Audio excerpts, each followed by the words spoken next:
Hi friends, welcome back to my channel. അപ്പോൾ ഇന്ന് നമ്മൾ ഡിസ്കസ് ചെയ്യാൻ പോകുന്നത് 9ാം ക്ലാസ്സിലെ രസതന്ത്രത്തിലെ 5ാമത്തെ പാഠമായ രാസഗതികം എന്ന പാഠമാണ്. അപ്പോൾ ഈ പാഠം തുടങ്ങുന്നത് എങ്ങനെയാണ്? ഒരു അമ്മേനെയും അച്ഛനും മോളെ കാണിച്ചുകൊണ്ടാണ് അല്ലേ. അവരെന്താ കിച്ചണിൽ വർക്ക് ചെയ്യുകയാണ്. അമ്മ കുക്ക് ചെയ്യുന്നുണ്ട്, അച്ഛൻ എന്താണ് പാത്രം കഴുകുന്നുണ്ട്, മോളെന്തോ ജ്യൂസ് എന്തോ കയ്യിൽ പിടിച്ച് നിൽക്കുകയാണ്. നമ്മുടെ വീടുകളിലെ അടുക്കള ഒരു രസതന്ത്രശാലയാണ്. നിങ്ങൾക്കറിയാമോ? നിരവധി ഭൗതിക രാസമാറ്റങ്ങൾ അവിടെ സംഭവിക്കുന്നുണ്ട്. അപ്പം എന്താ അവിടെ പറയുന്നത്? അതായത് അടുക്കളയിൽ എന്താണ് നിരവധി രാസമാറ്റങ്ങളും ഭൗതിക മാറ്റങ്ങളും നടക്കുന്നുണ്ട്. അപ്പം അതുകൊണ്ട് തന്നെ എന്താണ് ഒരു രസതന്ത്രശാലയാണ് എന്നാണ് പറയുന്നത്.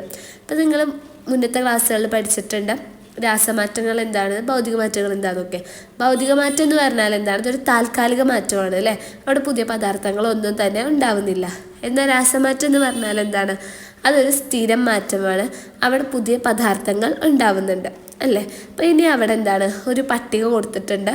ആ പട്ടികയിൽ എന്താണ് ചില രാസമാറ്റങ്ങളും ഭൗതിക മാറ്റങ്ങളും കൊടുത്തിട്ടുണ്ട്. അപ്പോൾ അത് രാസമാറ്റം ഏതാണ് ഭൗതിക മാറ്റം ഏതാണെന്ന് കണ്ടുപിടിക്കാനാണ്. ചുവടെ നൽകിയിരിക്കുന്ന പ്രക്രിയകളെ ഭൗതിക മാറ്റങ്ങൾ, രാസമാറ്റങ്ങൾ എന്നിങ്ങനെ വർഗീകരിക്കും. അപ്പോൾ ഒന്നാമത്തത് എന്താണ്? ഐസ് ഉരുകുന്നത്. അപ്പോൾ ഐസ് ഉരുകുന്നത് എന്താണ്? ഒരു ഭൗതിക മാറ്റമാണ്. കാരണം ഐസ് ഉരുകിയിട്ട് അത് വാട്ടറായിട്ട് മാറും. അപ്പോൾ ആ വാട്ടറിനെ തിരിച്ചെന്താണ് നമുക്ക് ഐസാക്കി മാറ്റാൻ പറ്റും. അപ്പം അതുകൊണ്ട് എന്താ അതൊരു താൽക്കാലിക മാറ്റമാണ്, അത് ഭൗതിക മാറ്റമാണ്. ഇനി അടുത്തത് വിറക് കത്തുന്നത്. വിറക് കത്തുന്നത് ഒരു രാസമാറ്റമാണ്. കാരണം എന്താണെന്ന് വെച്ചാൽ വിറക് കത്തിക്കഴിഞ്ഞാൽ എന്താണ് അതിന് വെണ്ണൂറാണ് കിട്ടുക. അപ്പോൾ അവിടെ പുതിയൊരു പദാർത്ഥം ഉണ്ടായി, അതൊരു സ്ഥിരം മാറ്റമാണ്. അപ്പം അതുകൊണ്ട് രാസമാറ്റം എന്ന് പറയാം. പിന്നെ പാലെന്താണ്? തൈരാവുന്നത്, അത് രാസമാറ്റമാണ്. പിന്നെ പഞ്ചസാര ജലത്തിൽ ലയിക്കുന്നത്, അത് ഭൗതിക മാറ്റമാണ്.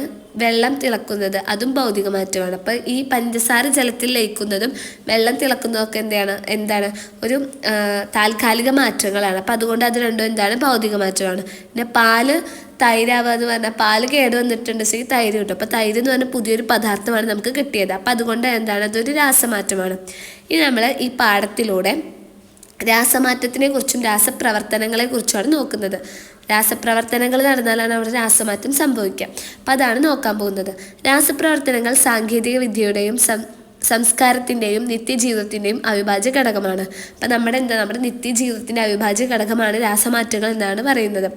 ഇന്ധനങ്ങൾ കത്തിക്കുക, അയണിൻ്റെ സ്മെൽറ്റിങ്, ഗ്ലാസും മൺപാത്രങ്ങളും നിർമ്മിക്കുക, വൈൻ, ചീസ് എന്നിവ തയ്യാറാക്കുക തുടങ്ങിയ രാസപ്രവർത്തനങ്ങൾ ആയിരക്കണക്കിന് വർഷങ്ങളായി അറിയപ്പെടുന്നവയാണ്. അപ്പോൾ രാസമാറ്റങ്ങൾ അല്ലെങ്കിൽ രാസപ്രവർത്തനങ്ങൾക്കുള്ള ചില ഉദാഹരണങ്ങൾ അവിടെ കൊടുത്തിട്ടുണ്ട്. എന്തൊക്കെയാണ്? ഇന്ധനങ്ങൾ കത്തിക്കുന്നത്, പിന്നെ അയണിൻ്റെ സ്മെൽറ്റിങ്, ഗ്ലാസും മൺപാത്രങ്ങളും നിർമ്മിക്കുന്നത്, പിന്നെ വൈൻ, ചീസ് തുടങ്ങിയവയൊക്കെ തയ്യാറാക്കുക. അതൊക്കെ എന്താണ്?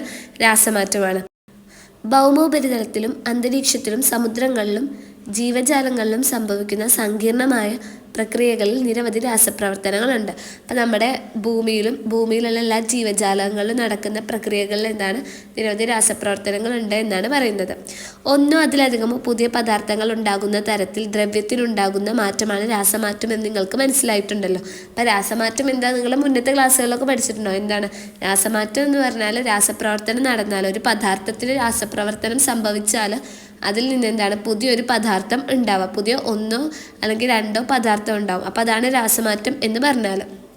കൂടാതെ രാസമാറ്റത്തോടനുബന്ധിച്ച് ഊർജ്ജമാറ്റവും സംഭവിക്കുന്നു. രാസപ്രവർത്തനങ്ങളോടനുബന്ധിച്ച് എന്തൊക്കെ മാറ്റങ്ങൾ സംഭവിക്കുന്നു എന്ന് ചില പരീക്ഷണങ്ങളിലൂടെ നമുക്ക് പരിശോധിക്കാം. അപ്പോൾ ഇവിടെ കുറച്ച് പരീക്ഷണങ്ങൾ കൊടുത്തിട്ടുണ്ട്. ആ പരീക്ഷണങ്ങളിലൂടെ രാസപ്രവർത്തനങ്ങളോടനുബന്ധിച്ച് എന്തൊക്കെ മാറ്റങ്ങളാണ് സംഭവിക്കുന്നത് എന്നാണ് നോക്കാൻ പോകുന്നത്. അപ്പോൾ ഒന്നാമത്തെ പ്രവർത്തനം, ഒരു സ്പാച്ചുലയിൽ കുറച്ച് പഞ്ചസാര എടുത്ത് ബൻസൺ ബർണറിൽ ചൂടാക്കുക. ലഭിച്ച ഉൽപ്പന്നത്തിൻ്റെ നിറമെന്താ? അപ്പോൾ എന്താ പ്രവർത്തനം? ഒന്നാമത്തെ പരീക്ഷണം എന്താണ്? ഒരു സ്പാച്ചുല എടുക്കുക, അതിൽ കുറച്ച് പഞ്ചസാര ഇടുക, എന്നിട്ട് അത് ചൂടാക്കാം. അപ്പോൾ പഞ്ചസാരയുടെ നിറം എന്താണ്? ഒരു വൈറ്റ് കളർ, ക്രിസ്റ്റലിൻ്റെ കളർ അല്ലേ. എന്നിട്ട് അത് നമ്മൾ ചൂടാക്കി കഴിഞ്ഞാൽ എന്താണ് കറുത്ത കളറായിട്ടാണ് മാറുന്നത്. അപ്പോൾ എന്തുകൊണ്ടായിരിക്കും ഇത് കറുത്ത കളറായിട്ട് മാറിയിട്ടുണ്ടാവുക? പഞ്ചസാര എന്ന് പറഞ്ഞാൽ കാർബണും ഹൈഡ്രജനും ഓക്സിജനും ചേർന്നതാണ്. അതായത് C12H22O11. അതായത് പഞ്ചസാരയിൽ എന്താണ് ഇവിടെ ചൂടാക്കുമ്പോൾ അത് അവിടെ വിഘടിക്കുകയാണ്. അത് വിഘടിച്ചിട്ട് കാർബണും വെള്ളമായിട്ട് മാറും. അപ്പോൾ ആ കാർബൺ അവിടെ ഉണ്ടാവുന്നതുകൊണ്ട്, കാർബൺ എന്ന് പറഞ്ഞ പുതിയ പദാർത്ഥം ഉണ്ടാവുന്നത് കൊണ്ടാണ് ആ ഉൽപ്പന്നത്തിന് കറുപ്പ് നിറം ആയത്. ഓക്കെ. ഇനി രണ്ടാമത്തെ പരീക്ഷണം, ഒരു ടെസ്റ്റ് ട്യൂബിൽ കുറച്ച് സോഡിയം കാർബണേറ്റ് എടുക്കുക. അതിലേക്ക് 2-3 ml നേർപ്പിച്ച ഹൈഡ്രോക്ലോറിക് ആസിഡ് ചേർക്കുക. അപ്പോൾ എന്താ പരീക്ഷണം? ഒരു ടെസ്റ്റ് ട്യൂബ് എടുക്കുക, അതിൽ കുറച്ച് സോഡിയം കാർബണേറ്റ് ഇടുക, എന്നിട്ട് അതിലേക്ക് 2-3 തുള്ളി നേർപ്പിച്ച ഹൈഡ്രോക്ലോറിക് ആസിഡ് ഒഴിക്കാം. അപ്പോൾ ഈ ഒരു പ്രവർത്തനം ചെയ്താൽ എന്ത് നിരീക്ഷണമാണ് കാണാൻ പറ്റുക? എന്താണ് ഇങ്ങനെ കുറേ കുമിളകൾ ഉണ്ടാവും, അതായത് പതഞ്ഞു പൊന്തും. അല്ലെങ്കിൽ കുമിളകൾ ഉണ്ടാവും. പതഞ്ഞു പൊന്തുന്നതാണ്. നിങ്ങളുടെ നിരീക്ഷണം എന്താണെന്ന് വെച്ചാൽ പതഞ്ഞു പൊന്തും. അപ്പം പതഞ്ഞു പൊന്തും അല്ലെങ്കിൽ കുറേ കുമിളകൾ ഉണ്ടാവും. അതിനർത്ഥം എന്താണെന്ന് വെച്ചാൽ അവിടെ എന്താണ് ഒരു വാതകം ഉണ്ടായി എന്നാണ്. അപ്പോൾ സോഡിയം കാർബണേറ്റും HCl കൂടിയിട്ട് പ്രവർത്തിച്ച് സോഡിയം ക്ലോറൈഡും കാർബൺ ഡൈ ഓക്സൈഡും ജലവുമാണ് ഉണ്ടാവുക. അപ്പോൾ ആ കാർബൺ ഡൈ ഓക്സൈഡാണ് അവിടെ എന്താണ് ആ കുമിളകളായിട്ട് അല്ലെങ്കിൽ ആ പതഞ്ഞു പൊന്തിയതിലുള്ളത് കാർബൺ ഡൈ ഓക്സൈഡാണ്. ഇനി മൂന്നാമത്തെ പ്രവർത്തനം, ഒരു ടെസ്റ്റ് ട്യൂബിൽ 2-3 ml ലെഡ് അസറ്റേറ്റ് ലായനിയിലേക്ക് 2-3 ml പൊട്ടാസ്യം അയോഡൈഡ് ലായനി ചേർക്കുക. അപ്പോൾ എന്താ ഒരു ടെസ്റ്റ് ട്യൂബ് എടുത്തിട്ട് 2-3 ml ലെഡ് അസറ്റേറ്റും എന്നിട്ട് അതിലേക്ക് 2-3 ml പൊട്ടാസ്യം അയോഡൈഡ് സൊല്യൂഷൻ ചേർക്കുക. അപ്പോൾ അവിടെ ചിത്രം 5.2 നോക്കൂ, ഇതേപോലെയാണ് കിട്ടുക. അപ്പോൾ ഇങ്ങനെയാണ് ആദ്യത്തെ ചിത്രം നോക്കൂ. 2 കളർലെസ് നിറമില്ലാത്ത 2 ലായനികളാണ്. എന്നിട്ട് ആ 2 ലായനികളെയും പരസ്പരം ചേർക്കുമ്പം എന്താണ് നിറമുള്ള ഒരു സാധനമാണ് കിട്ടുക. അപ്പോൾ എന്താണ് ഇവിടെ ഒരു മഞ്ഞ നിറത്തിലുള്ള അവശിഷ്ടാണ് ഉണ്ടായത്. ലഭിച്ച ഉൽപ്പന്നം ടെസ്റ്റ് ട്യൂബിൻ്റെ ഏത് ഭാഗത്താണ് കാണപ്പെടുന്നത്? അപ്പോൾ ആ ചിത്രത്തിൽ നമുക്ക് മനസ്സിലാവും ടെസ്റ്റ് ട്യൂബിൻ്റെ അടിവശത്തായിട്ടാണ് കാണപ്പെടുന്നത്. അതിൻ്റെ നിറം എന്താണ്? മഞ്ഞ നിറം. ഇനി നാലാമത്തെ പരീക്ഷണം, ഒരു ടെസ്റ്റ് ട്യൂബിൽ കുറച്ച് അയൺ സൾഫൈഡ് എടുക്കുക. അതിലേക്ക് 2-3 ml നേർപ്പിച്ച ഹൈഡ്രോക്ലോറിക് ആസിഡ് ചേർത്ത് ചൂടാക്കുക. അപ്പോൾ ഉണ്ടാകുന്ന ഗന്ധം പരിചിതമാണ്. അപ്പോൾ ഈ ഒരു പരീക്ഷണം ചെയ്ത് എന്താണ് ഒരു മണം ഉണ്ടാവും, ഒരു ഗന്ധം ഉണ്ടാവും. അപ്പോൾ എന്തിൻ്റെ മണമായിരിക്കും? ചീഞ്ഞ മുട്ടയുടെ മണമായിരിക്കും. അതായത് ഫെറസ് സൾഫൈഡും അതേപോലെ HCl കൂടി പ്രവർത്തിച്ച് അവിടെ എന്താണ് H2S എന്ന് പറഞ്ഞ പുതിയൊരു പദാർത്ഥം ഉണ്ടായി. അതിൻ്റെ മണമാണ് ഈ ചീഞ്ഞ മുട്ടയുടെ മണം. ഇനി മുകളിൽ കൊടുത്തിരിക്കുന്ന പ്രവർത്തനങ്ങളുടെ അടിസ്ഥാനത്തിൽ പട്ടിക പൂർത്തിയാക്കുക. അപ്പോൾ ഒന്നാമത്തെ പരീക്ഷണം രാസമാറ്റം തിരിച്ചറിഞ്ഞ വിധം. അപ്പോൾ ഒന്നാമത്തെ പരീക്ഷണം ചെയ്തപ്പോൾ അവിടെ ഒരു രാസമാറ്റം ഉണ്ടായെന്ന് എങ്ങനെയാണ് തിരിച്ചറിഞ്ഞത്? പഞ്ചസാരക്ക് നിറവ്യത്യാസമുണ്ടായി. പിന്നെ രണ്ടാമത്തെ പരീക്ഷണം ചെയ്തപ്പോൾ എന്താണ് പതഞ്ഞു പൊന്തി അല്ലെങ്കിൽ കുമിളകൾ ഉണ്ടായി.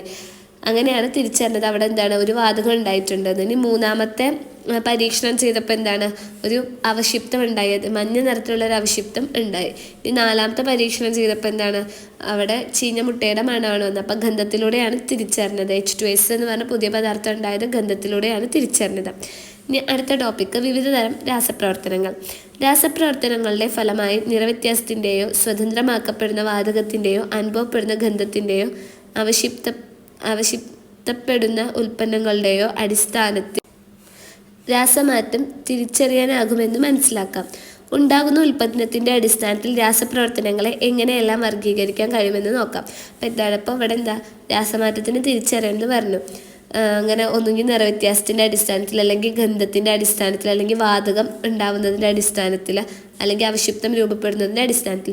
ഇനി അടുത്തതായിട്ട് പറയുന്നത് രാസപ്രവർത്തനം നടന്ന് ഉണ്ടാകുന്ന ഉൽപ്പന്നത്തിൻ്റെ അടിസ്ഥാനത്തിൽ നമുക്ക് രാസപ്രവർത്തനങ്ങളെ പല രീതിയിൽ വർഗീകരിക്കാം. ഇനി അതാണ് നോക്കാൻ പോകുന്നത്.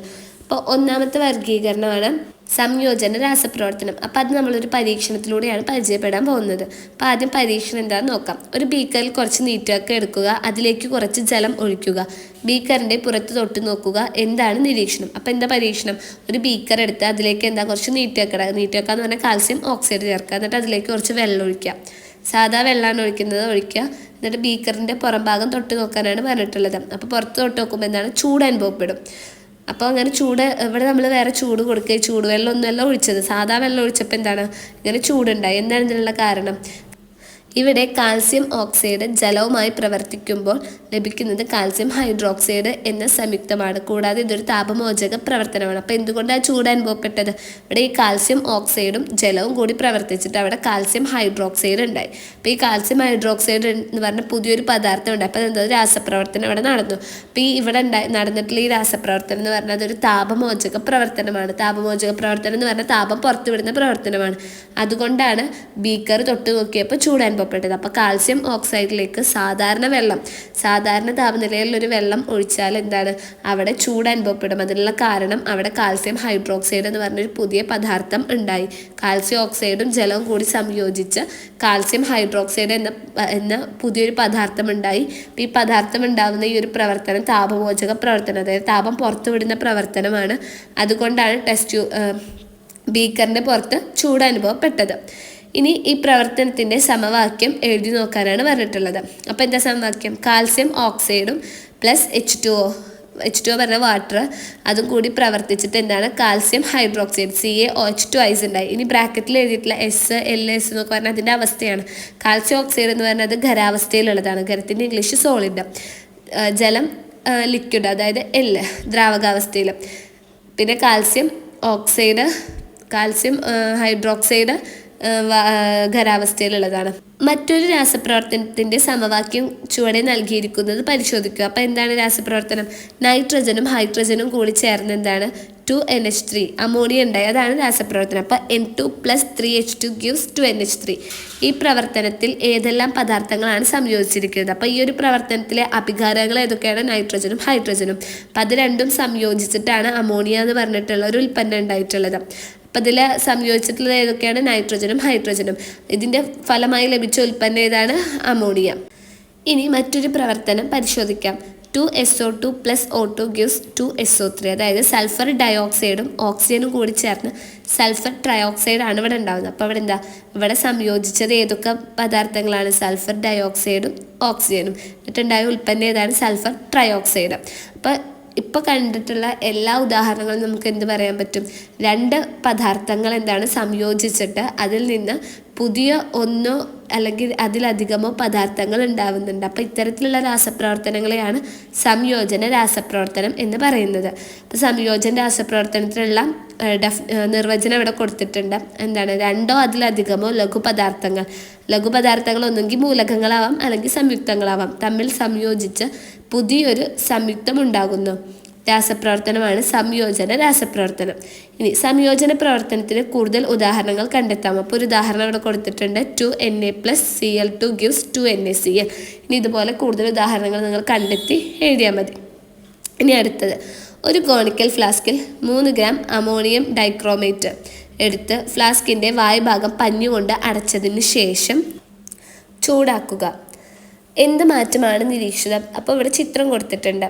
അപ്പോൾ എന്ത് മാറ്റം നിരീക്ഷിക്കുക? ഈ അമോണിയം ഡൈക്രോമേറ്റ് ചൂട് കിട്ടുമ്പോൾ അത് വിഘടിക്കുകയാണ് ചെയ്യുന്നത്. അമോണിയം ഡൈക്രോമേറ്റ് താപീയ വിഘടനത്തിന് വിധേയമാകുമ്പോൾ ക്രോമിയം ട്രൈ ഓക്സൈഡ്, ജലബാഷ്പം, നൈട്രജൻ എന്നീ പദാർത്ഥങ്ങളായി മാറുന്നു. അപ്പോൾ ഇവിടെ അമോണിയം ഡൈക്രോമേറ്റ് ചൂടാക്കിയിട്ട് അത് ചൂടാക്കിയപ്പോൾ ചൂട് കിട്ടിയിട്ട് അത് വിഘടിച്ചിട്ട് അമോണിയം ട്രൈ ഓക്സൈഡും ജലവും നൈട്രജനും ആയിട്ട് മാറുകയാണ് ചെയ്യുന്നത്. അപ്പോൾ ഒരു പദാർത്ഥം ഇവിടെ വിഘടിച്ച് ചൂട് കിട്ടിയപ്പോൾ വിഘടിച്ച് 3 പുതിയ പദാർത്ഥങ്ങൾ ഉണ്ടായി. അപ്പം അതിൻ്റെ സമവാക്യം അവിടെ കൊടുത്തിട്ടുണ്ട്. NH4 twice Cr2O7 gives Cr2O3 + 4H2O + N2. അപ്പോൾ ഇവിടെ നൈട്രജൻ എന്ന് പറഞ്ഞ ഗ്യാസ് ഉണ്ടാവുന്നത് കൊണ്ടാണ് അവിടെ പഞ്ഞി വെച്ച് അടച്ചിട്ടുള്ളത്. ഇനി ചുവടെ നൽകിയിരിക്കുന്ന രാസപ്രവർത്തനങ്ങൾ പരിശോധിക്കുക. 2PbNO3 twice gives 2PbO + 4NO2 + O2. അതായത് ലെഡ് നൈട്രേറ്റ് വിഘടിച്ച് ലെഡ് ഓക്സൈഡും നൈട്രജൻ ഡയോക്സൈഡും ഓക്സിജനും ഉണ്ടായി. ഇനി അടുത്തത് calcium carbonate gives CaO + CO2. അപ്പോൾ കാൽസ്യം കാർബണേറ്റ് വിഘടിച്ച് കാൽസ്യം ഓക്സൈഡും കാർബൺ ഡൈ ഓക്സൈഡും ഉണ്ടായി. വിഘടനത്തിന് വിധേയമായ പദാർത്ഥങ്ങൾ ഏതാണ്? അപ്പോൾ ഇവിടെ വിഘടനത്തിന് വിധേയമായ പദാർത്ഥങ്ങൾ ഏതൊക്കെയാണ്? അഭികാരങ്ങളാണ്. ഏതൊക്കെയാണ്? ലെഡ് നൈട്രേറ്റും അതേപോലെ കാൽസ്യം കാർബണേറ്റും. ഇനി ഇവിടെ ലഭിച്ച ഉൽപ്പന്നം lead oxide, nitrogen dioxide, oxygen, calcium oxide, carbon dioxide. അപ്പോൾ ഇതിൽ നമുക്ക് എന്ത് പറയാം? ഇവിടെ ഒരു പദാർത്ഥം വിഘടിച്ച് അതിൽ നിന്ന് പുതിയ പദാർത്ഥങ്ങൾ ഉണ്ടാവുകയാണ് ചെയ്യുന്നത്. അപ്പോൾ ഈ രാസപ്രവർത്തനത്തിന് പറയുന്ന പേരാണ് വിഘടന രാസപ്രവർത്തനം. വിഘടന രാസപ്രവർത്തനം എന്ന് പറഞ്ഞാൽ ഒരു സംയുക്തം വിഘടിച്ച് രണ്ടോ അതിലധികമോ പദാർത്ഥങ്ങൾ ഉണ്ടാകുന്ന പ്രവർത്തനമാണ് വിഘടന രാസപ്രവർത്തനം. അപ്പോൾ നമ്മൾ ഇത്രയും നേരം നോക്കിയത് വിഘടന രാസപ്രവർത്തനത്തിനുള്ള ഉദാഹരണങ്ങളാണ്. ഇനി വിഘടന രാസപ്രവർത്തനങ്ങൾക്ക് കൂടുതൽ ഉദാഹരണങ്ങൾ കണ്ടെത്താമോ? അപ്പോൾ ഒരെണ്ണം അവിടെ കൊടുത്തിട്ടുണ്ട്. 2NaOH gives Na2O + H2O. ഇനി കൂടുതൽ നിങ്ങൾ കണ്ടുപിടിച്ചാൽ മതി. ഇനി ഒരു ക്വസ്റ്റ്യൻ കൊടുത്തു. ഒരു ബോയിലിംഗ് ട്യൂബിൽ കുറച്ച് കോപ്പർ കാർബണേറ്റ് എടുത്ത് ചൂടാക്കുക. എന്ത് മാറ്റമാണ് നിരീക്ഷിച്ചത്? ലഭിച്ച ഉൽപ്പന്നങ്ങൾ ഏതെല്ലാം? രാസപ്രവർത്തനത്തിൻ്റെ സമീകരിച്ച സമവാക്യം എഴുതുക. അപ്പോൾ ഈ പ്രവർത്തനം ചെയ്താൽ കോപ്പർ കാർബണേറ്റ് ചൂടാക്കിയാൽ നമുക്ക് കോപ്പർ ഓക്സൈഡും കാർബൺ ഡൈ ഓക്സൈഡും കിട്ടും. കോപ്പർ കാർബണേറ്റിന് പച്ച നിറമാണ്. അപ്പോൾ ഇത് ചൂടാക്കിയാൽ കറുത്ത നിറത്തിലുള്ള കോപ്പർ ഓക്സൈഡാണ് കിട്ടുക. അതിൻ്റെ സമീകരിച്ച സമവാക്യമാണ് ഇവിടെ കൊടുത്തിട്ടുള്ളത്. ഇനി നെക്സ്റ്റ്, വാഹനങ്ങളിൽ എയർ ബാഗ് വിടരുന്നതിൻ്റെ രസതന്ത്രം എന്താ? അപ്പോൾ ഈ വാഹനങ്ങളിൽ എയർ ബാഗ് വിടരുന്നത് ഈ വിഘടന രാസപ്രവർത്തനത്തിൻ്റെ ഫലമായിട്ടാണ്. അപ്പോൾ അതെന്താ നിങ്ങൾ വായിച്ചു നോക്കിയാൽ മതി. അപ്പോൾ ഇന്ന് നമ്മൾ 2 രാസപ്രവർത്തനങ്ങളാണ് നോക്കിയത്. ഒന്ന് സംയോജന രാസപ്രവർത്തനം, മറ്റൊന്ന് വികര രാസപ്രവർത്തനം. ഇനി ഇതിലെ ബാക്കി രാസപ്രവർത്തനങ്ങളും ഈ പാഠത്തിൻ്റെ ബാക്കി ഭാഗങ്ങളും നമുക്ക് മറ്റൊരു വീഡിയോയിലൂടെ കാണാം. Thanks for watching.